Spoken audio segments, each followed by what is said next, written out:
Yeah, thanks a lot for the invitation, gallery, and thanks a lot for coming. Yeah, you already had a look at this exhibition, and maybe then if you read the title of the exhibition, Naturgemälde, you might be a little bit astonished what you really see. And so maybe we not only talk about what we see, but maybe we also talk a lot about what it might mean, or so what we see, or maybe sometimes we talk about what we don't see, but what also might be implied in the painting. Yes. So my first question, because first the title of the show, Naturgemälde, at least refers to landscape or landscape painting, and it's a quote by the famous researcher Alexander von Humboldt, also from and it's in the time of Alexander von Humboldt also was one of the high periods of landscape painting, like in the same time Caspar David Friedrich and the same landscape painters, why? First thing, don't we see what we traditionally think how a landscape painting looks like?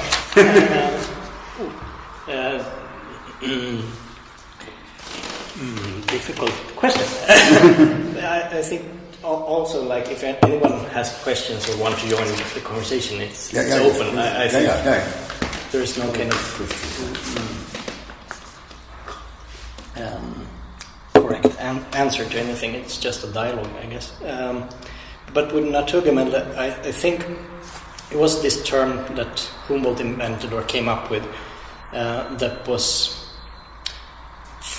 at the first time describing nature as a web of relations and as a web of life. And if you think of nature or landscape in those terms of something that is more relational based rather than as something separated from the viewer, it felt like a good entry point to think about how to paint landscape paintings today. I think one of the reasons why I got really interested in painting landscape paintings a couple of years ago was that it felt like almost like an obsolete genre. It's like as kind of empty as it could be at the same time as we are living in a time defined as Anthropocene, so the humans went from being separated from the language or from nature in their own perspective to being a part of it, and it felt interesting to try to make landscape paintings today. So at least also you refer a lot to the maybe perspective tradition of painting. You say that you have an endpoint that you look onto an image. Image is a separated space, and you, as a viewer, you are separated from what is in the space of the painting. Yes. And this is what you want.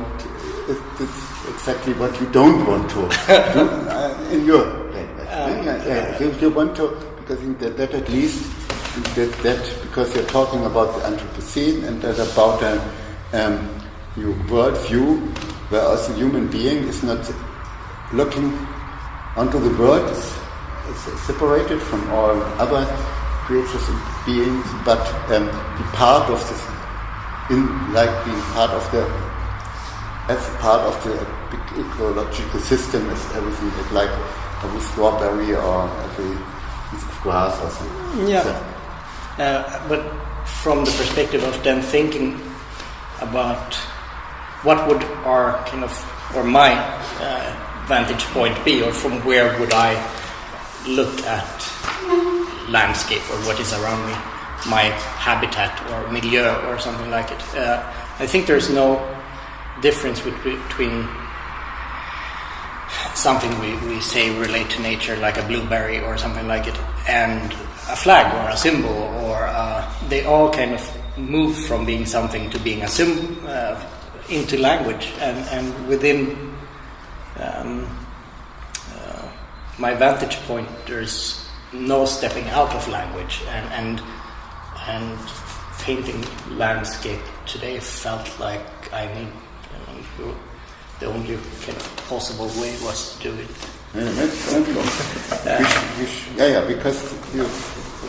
Because of symbols and about language, and we have two big tableaus in this exhibition, this one and that one, which is in the other room here.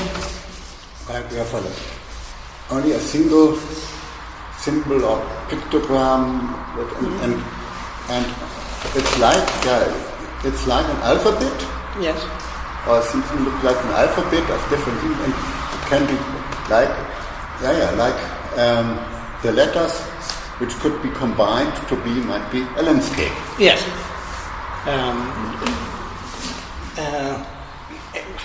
How do you call it?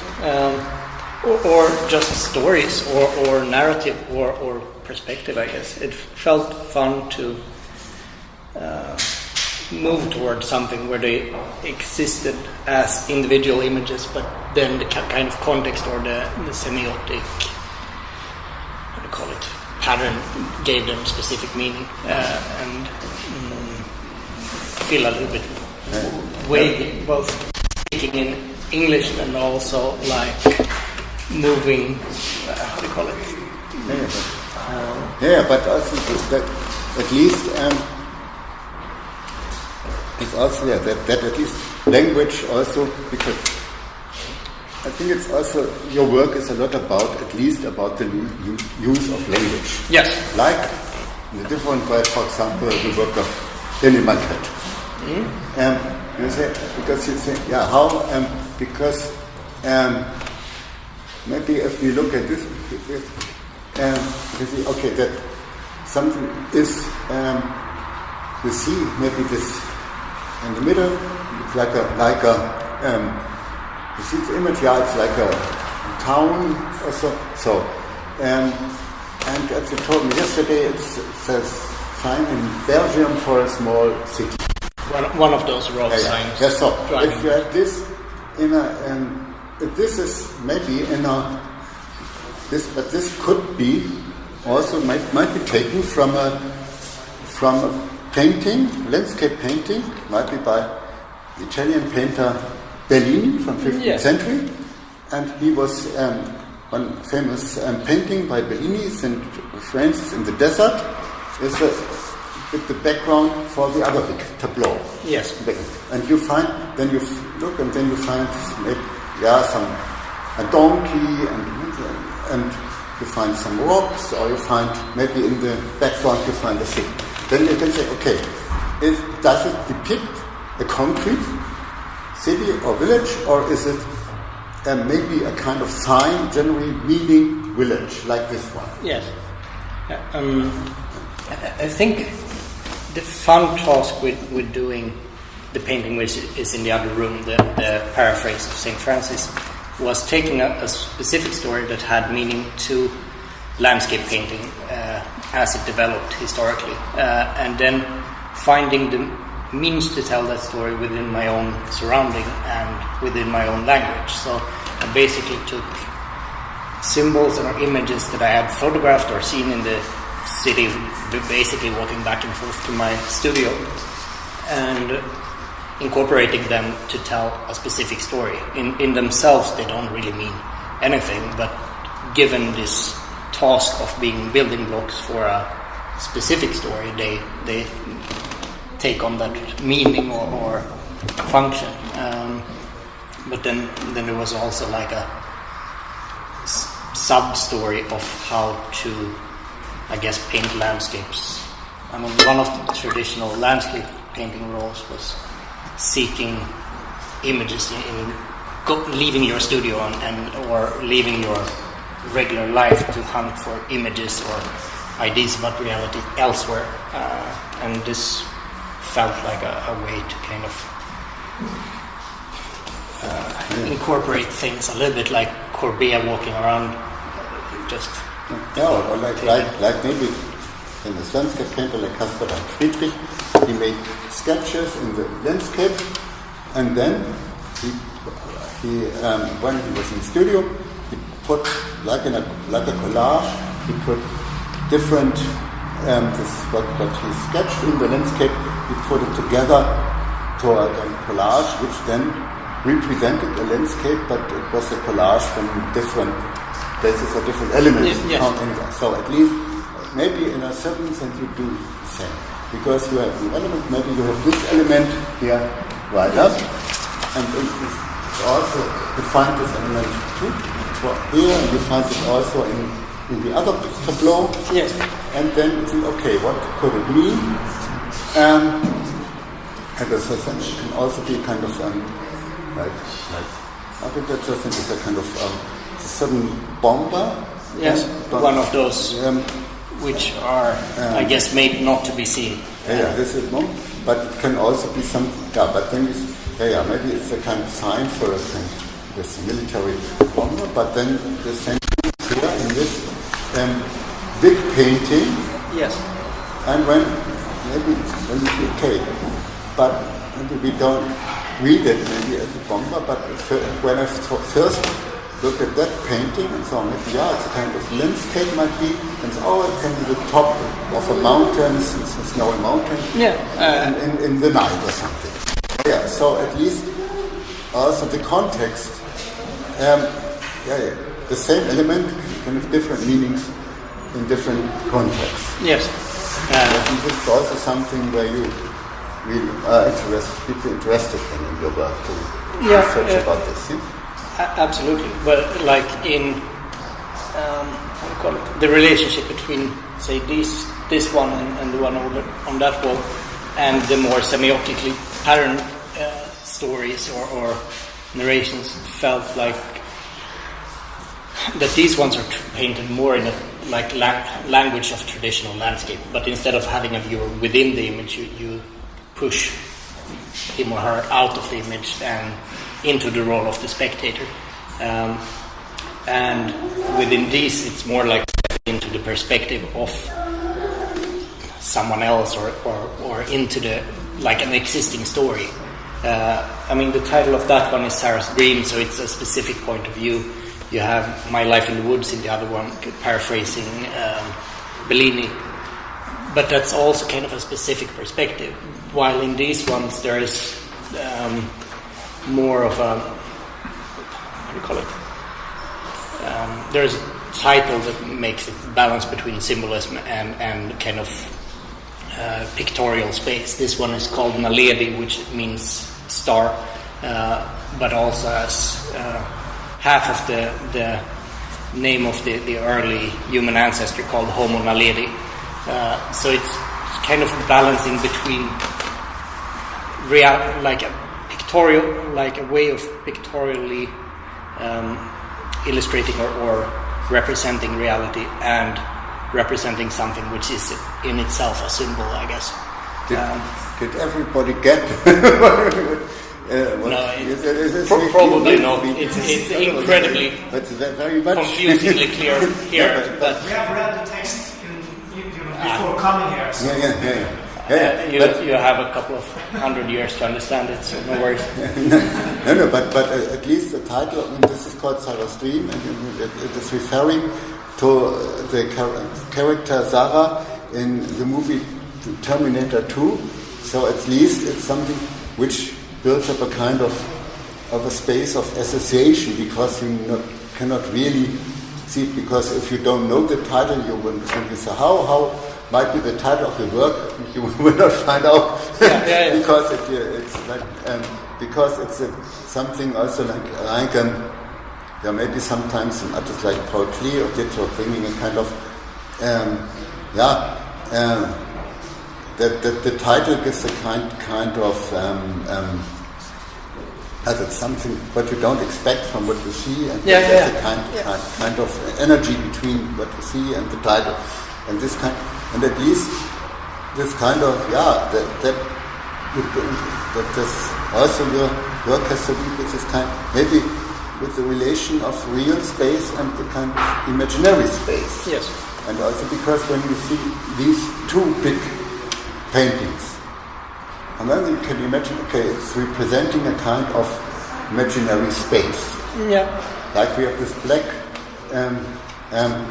because also they make the black square, maybe one could be reminded of the Casimir Malevich black square, which is a flat square, but also representing something about a kind of cosmic space. And so, but also the way how it is painted, so you see that it is really, you feel the physical substance of the, okay, it is something which is flat and which is on the canvas. Yes. And then you say, okay, there's no, you see, so at least it is denying the illusion that you enter kind of space. But on the other hand, there are some elements of illusion. And because when you from back, you think, oh, then there might be this element in the middle might be painted onto this black ground. But if you come more close, you see that it is like the ground of the canvas left free from the black around. Yeah. So sometimes it's a difference if you stand here, or if you are very close. And is very much. So is the distance of the viewer to the painting, is this something which is really interesting for you and where you're thinking about? All the time. Yeah. I mean, to some extent, and I try to be less confusing the last time, but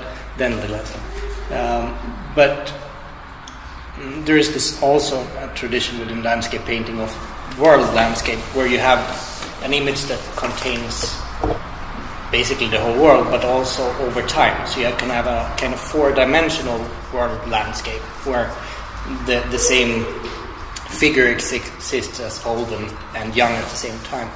And I kind of think of it's bit about maybe about 1500, like by the Dutch painter Partinier. So you have landscapes where you have really one landscape and you have everything. You have mountains, you have valleys, you have villages, and like the whole world, like if the whole world is on one painting. Yeah. And that's kind of what I think of in this exhibition as well. So if you're walking through, or if the way the paintings relate to each other and physically to the spectator is kind of like walking through a four-dimensional world landscape, moving with different references through time and through language construction somehow, with using different tools and references to the language of representation and landscape. And also there's a written text from you where it's a very interesting description of the different steps of landscape painting history, and so a little bit really maybe to try to that at least from all parts of landscape painting something is like condensed. Something condensed is in your work. Maybe could you? As I see it myself, And like because you're referring to the Bellini, but then you're referring to romantic landscape painting. Maybe can you talk a little bit about that? How the history of landscape painting comes into your imagery. If one should take just one example in romantic landscape, if we use Caspar David Friedrich, for example, having the spectator within the image looking out over the sea, there's a painting of someone looking out over the sea. So let's use that one. You have the back of the person in the image towards us, and you have this empty space. Somehow that's.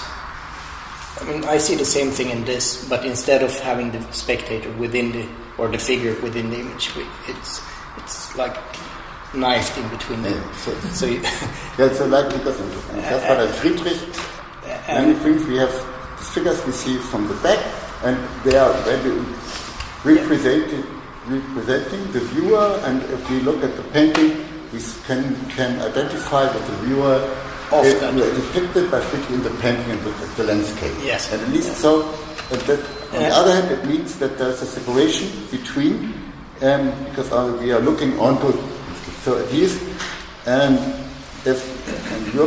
we don't see a viewer in painting, but at least you can say that at least what you is that we, the physical viewers of the painting, are already in the space. So you think about the painting and the viewer as one space.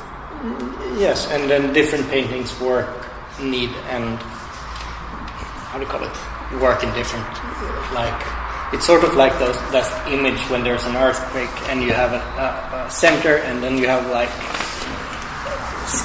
at least on the diagram, you have like rings around it, and somehow painting works the same way. There's like different stages in relationship to painting where different things happen. From over on the edge of that room, the stars in this painting will just be like small dots of something that contrasts to the black, while up close the painting turns into material and very constructed image.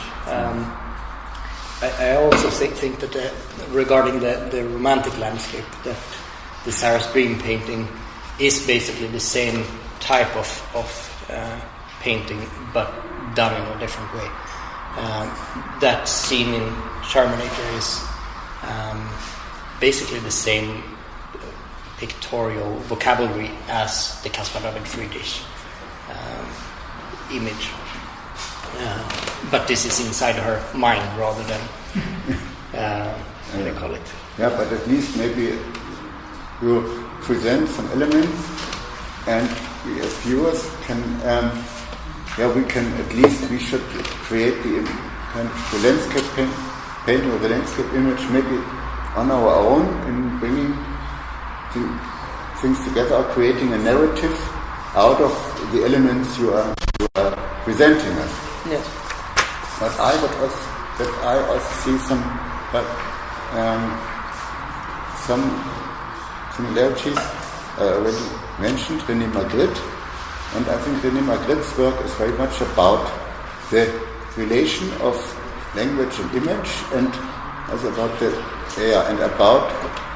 relation of the thing itself and the representation. Because then you have something, the famous painting where you have image of a pipe, and Cécile ne pas un pipe, this is not a pipe, it's written down.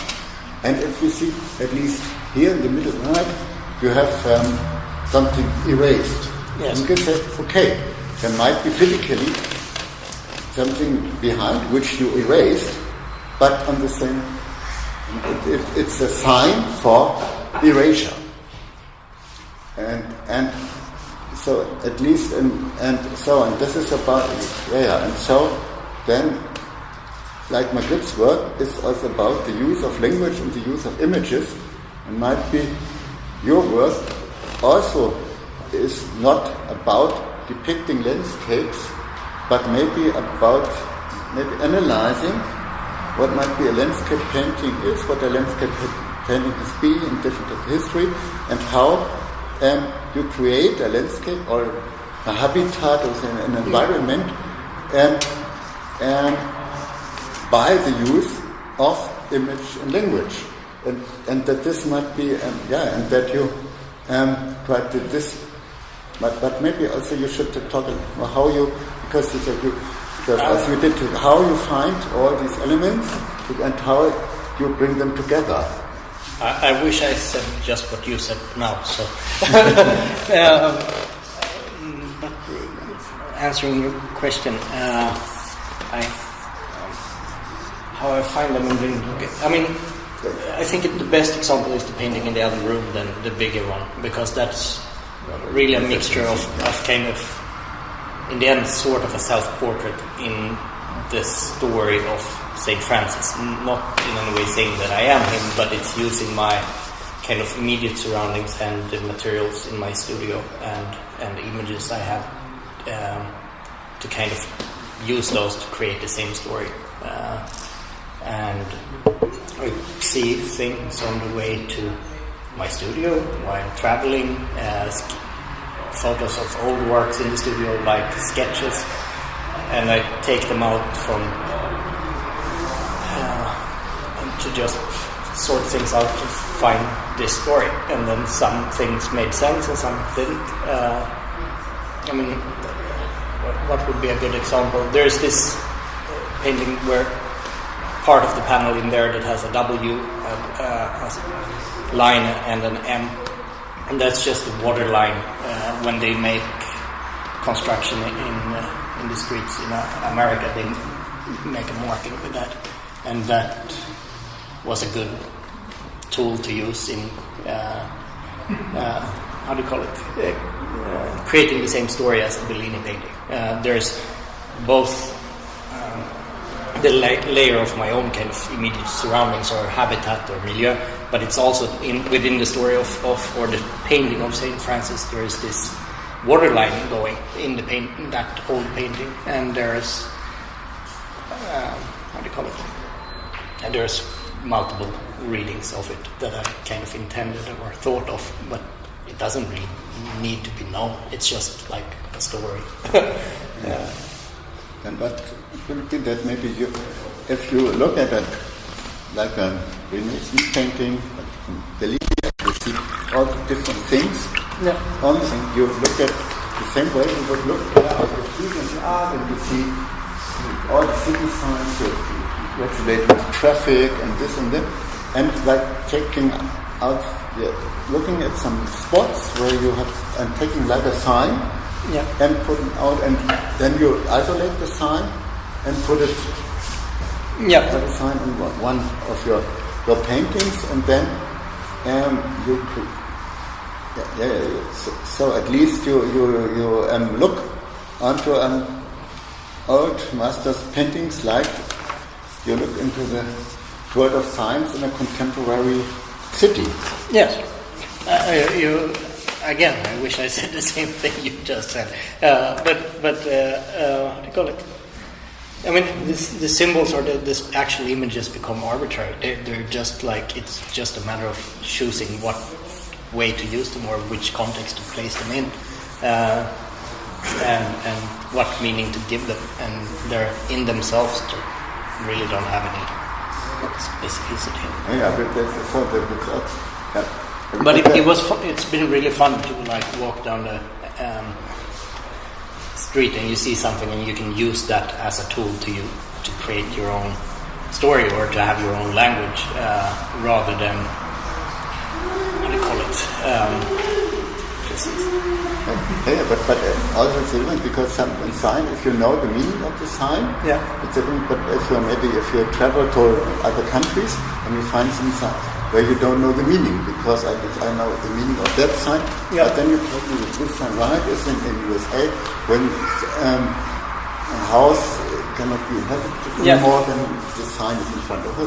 So then you have to know what the sign means, and then you know it. But at least it's also interesting to collect signs without knowing the meaning. Yeah, and it was a certain amount of liberty to feel that you could do almost. I mean, to place them in whatever way was necessary to place them in, and for me to use them. Kind of the starting point for this exhibition, without knowing it, was going through all my, travel photographs or like things that you take as notes. You see a symbol or you see a marking in the streets, or you take private photos or whatever, and you go through them and see things that you can take out of its original context and make into a new one that you choose. It was quite fun.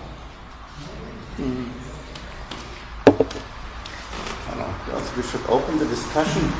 You can feel in your signs that you're interested in society. There is often a narrative behind a chosen sign that you use. But is there also an interest in you for sort of astrophysicists? Because when you look upon your paintings, you really immediately get a feeling of something cosmic, and also something very huge and big, at the same time something very small. Like, I'm very happy for that interpretation, but absolutely, I'm very interested in. I think somehow it's a strange thing sitting and describing something when you're also at the same time trying to figure out what it means to yourself. So it's like, and I think good when it feels good, and this does, then it has to be that way. That there is this slot of not really knowing all the implications or all meanings of it, and also being open to wider possibility of interpretations. But yeah, that would, I mean, larger perspective sounds like you can feel like you have always been interested in the history of arts and the history of painting, as from the first time you did what you could call monochronic paintings. But when you look nearer to them, you can see that there was maybe 8 or 9 different colors making a monochronic painting. yeah. But even then, you could see that you were interested in the material and in the substance of seeing something from the distance and seeing something from the close. And in that relationship, there was something that interested you. Yeah. What do you say? I mean, interest in art history is basically it's a language which we can use. So if the Bellini painting could be used for something, you could use it, and then suddenly there is this. I mean, it's like having a tool where you can, use it in a way that's helpful. And the same thing with a lot of abstraction and minimalist work, because it's also like a language which is formulated but without content. So if you want to like play with content, it's like just roam freely somehow, which is really interesting and fun. I think somehow if you're, if you've seen a lot of art and painting, it also becomes your points of reference, and it's like there whether or not you think about it, and it feels really easy and kind of obvious for me. Some of the things that may not be as obvious in the work or in for everyone else, but how do you call it? Like I don't know. Please shoot more questions if you have. I always didn't have an end point. Any other questions? Can you comment on this delta wing invisible air? You said that it is the pigment that makes it invisible. Is that right? Yeah, there's part of the shape as well that make. I mean the stealth plane. Partly it's the shape, but mostly it's the pigment and the actual paint of the plane. At least as I understood it, I'm not an expert, but that makes it invisible. And I mean, of course, it's a kind of a fun thing to play with within painting tradition. You have this painted object that's supposed to not be seen, and it's, at least in the painting over there where it's used in itself, Spirit in the Sky painting, then it's painted pictorial. It has a kind of perspective, and it's painted as kind of a representation of an actual plane. The name of the plane is Spirit, and kind of the title refers to it both as a, how do you call it, factual entity, but also as both a symbol and something else. Within these work, it's just in the more semiotic works, it's more of a possibility of using it as a building block where the meaning is defined by the story.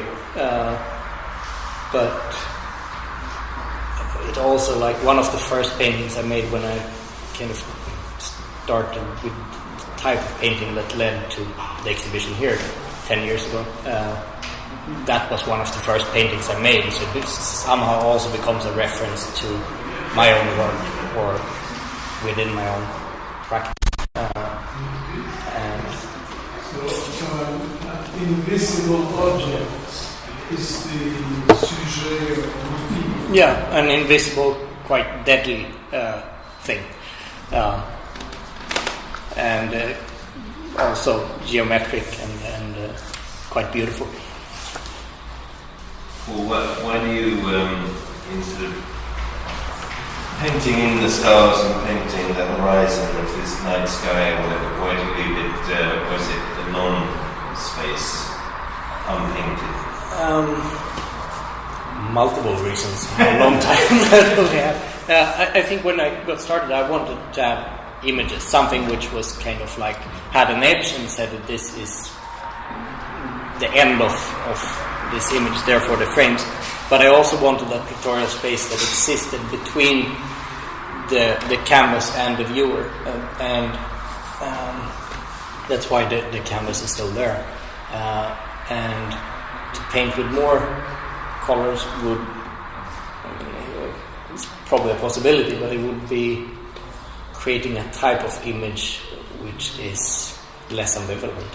It doesn't like pendle between being like really flat and actually having depth, and it also like more clearly a constructed image when it's just easily like drawing and putting paint on. It feels really important that it is in the end a constructed image that reveals itself as being constructed, and where the empty left out stars become left out canvas when you're up close, but maybe perceived as something else with a further distance.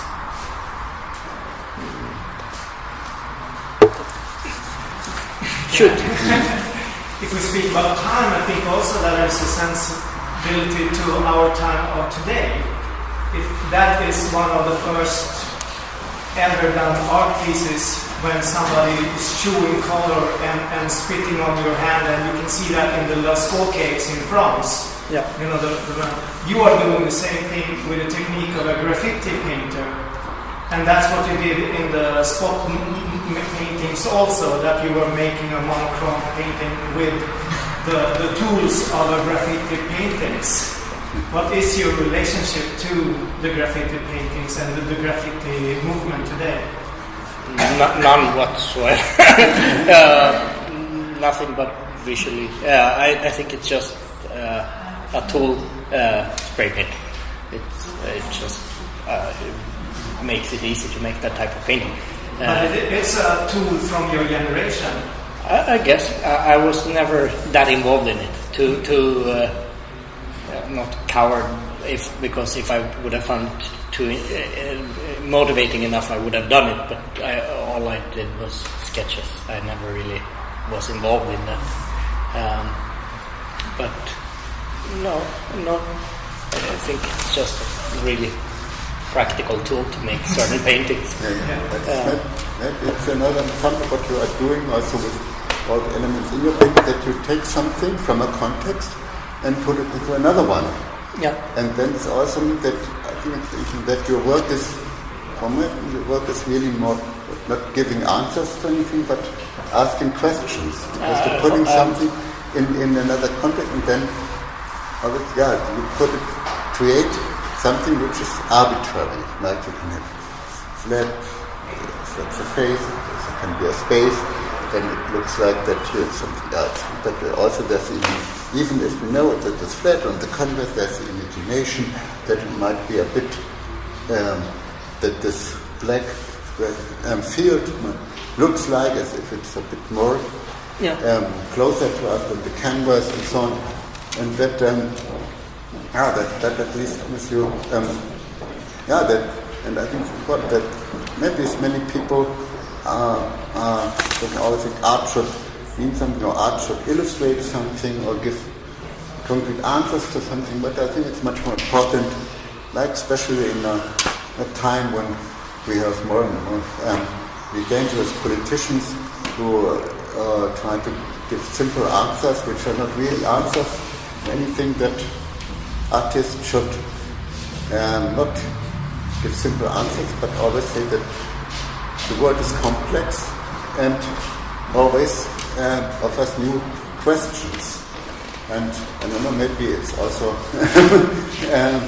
maybe there will be a lot of more questions we cannot answer during this talk, but I hope you will enjoy the evening. And also the artist is here, and I think he would also like to and maybe talk about 100 other questions which could be concerning Paul's work, which looks very simple, maybe in the first moment. It's not much on the painting, but it is then when you start to think about it, becomes very complex, and it's not. And you think you start the discussion, but you feel you're only at the starting point, and we could not finish the discussion even if we would continue our talk until midnight. Thank you very much for your